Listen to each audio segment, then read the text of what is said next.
এখন যে ড্রাফটটা আপনারা দেখছেন এটা একটা জ্যাকেট হবে, মানে কুর্তির উপরে জ্যাকেট হবে। তো দেখুন এখান থেকে আমি এর লেন্থটা নিয়েছি 18 ইঞ্চি।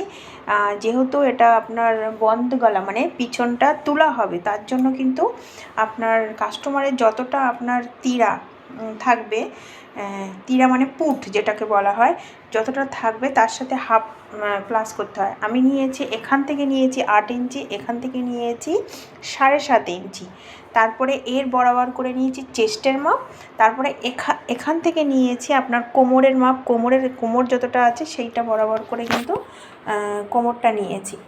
বা সিম্পল একদম, এগুলো এই জ্যাকেটগুলো কিন্তু তৈরি করা একদম সিম্পল। এবার কেউ যদি ডিজাইন দিয়ে করে সেটা আলাদা।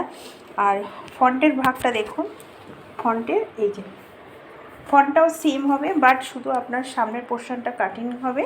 আর এখানটা দেখুন একটু 2.5 ইঞ্চি নিয়ে এখানটায় গোলায় প্যাটার্ন দেবো, এই যে শুধু।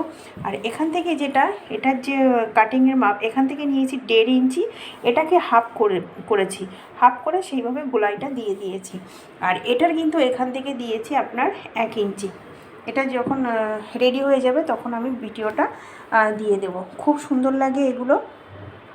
এখানটায় সামনেরটা কিন্তু আপনার এই যে এটা কিন্তু আপনার খোলা ভাগ হবে, এখানটায় কিন্তু ডরি আর বটন দিয়ে কিন্তু ডিজাইনটা করা হবে।